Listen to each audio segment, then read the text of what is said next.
Well, here's my weekend takeaway, guys. Because to me, Kansas beating Kentucky doesn't mean Kansas is back. If you stop believing in Kansas, I don't understand why. They went through a tough patch in the best conference in college basketball, and look, they got their butts beat by TCU on their home court, but they faced some very, very difficult road atmospheres. My takeaway is the Oklahoma win over Alabama. I mean, Grant Sherfield was absolutely outstanding in this game. He goes for 30 points. He has had some big time performances. Porter Moser got a good one in him. 93-69. As you're checking scores on Saturday afternoon, as you're checking in on games, your eyes would have continually gotten bigger as the day went on there of, oh my God, Oklahoma's up. Oh, this is going to be a blowout. Oh my, the fight is over. Stop the game. That's the kind of game it was. I would have never thought Alabama would lose a game in that fashion to a team like Oklahoma. But on Saturday, Oklahoma got a win that is as precious of a piece of gold come Selection Sunday as you could possess. And you know how Selection Sunday night, we're always talking about who made it, who didn't. There's very much a possibility that Oklahoma is still sort of bubbly. They are 12-9. But if they are hanging around the bubble, I will eat my shirt if that team doesn't get into the field. You know why?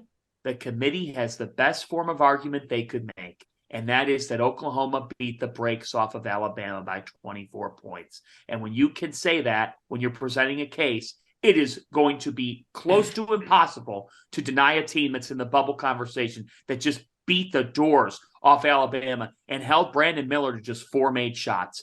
Oklahoma's the team of the weekend. Can we just talk about this for a second? What just happened? We need to discuss what just happened on the show.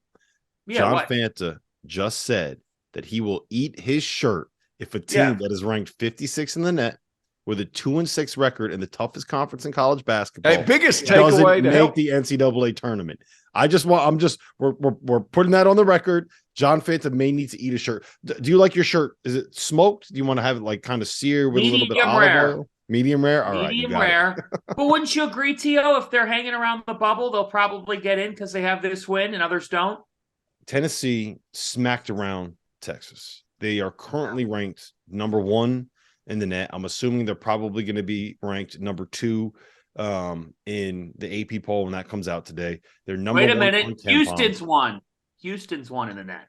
I meant number 1 on KenPom. Tennessee's 1 in KenPom. Yeah, regardless of what it is, they're 1, 2. They're no matter where you look, they're going to be one of the top 2 teams in America, right? We've been on here before and we've said that we're worried about this Tennessee team. I said it on Saturday night. I'm worried about the fact that there isn't really a go-to guy.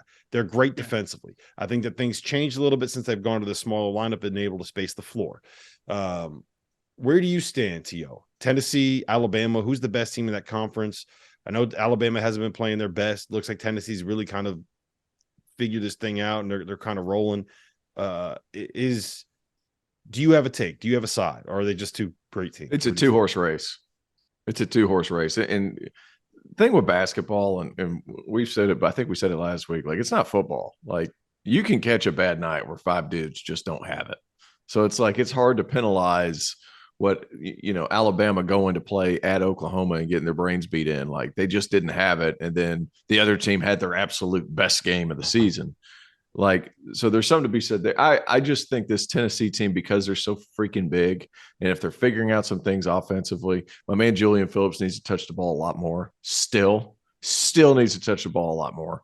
But it's the fact that Tennessee has different guys that can get hot. Like Olivier Namaka, like he had Kamwa, Namaka. I played against Olivier Namaka in Sweden.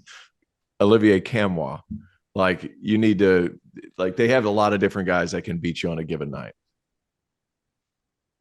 I'm worried about them a little bit. I'm really? Worried about them.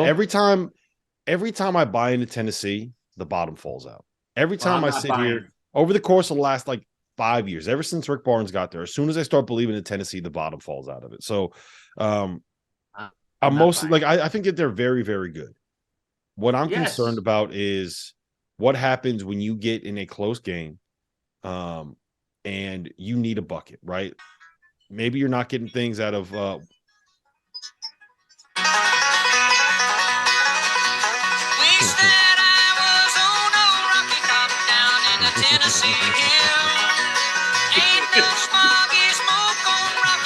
Ain't no telephone bills. You did what any Tennessee fan would do as they're listening to Rob. They would just turn it on louder. Sorry, go ahead. No, I'm just there. Who are you giving the ball to in a big moment, right? Is it Kai Ziegler, who's 5'9"? Is it Santi Vescovi, who is about as quick as I am these days? No kidding. I think Julian Phillips. I know you love him, T.O., but either he's not ready or Rick Barnes does not believe he's ready or whatever. It's the second one. It's the second one.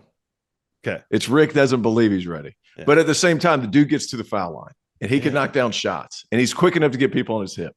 That is my concern. The one thing that makes me feel good about them moving forward is that they've gone to the smaller lineup, which means there's more driving lanes, which means Conwas at the 5, which means that you're able to space the floor a little bit more and things get a little bit easier offensively when you don't have that big fella Uroš Plavšić standing in the paint, blocking everything up. So that's a good thing, but it's still like, who's their NBA guy?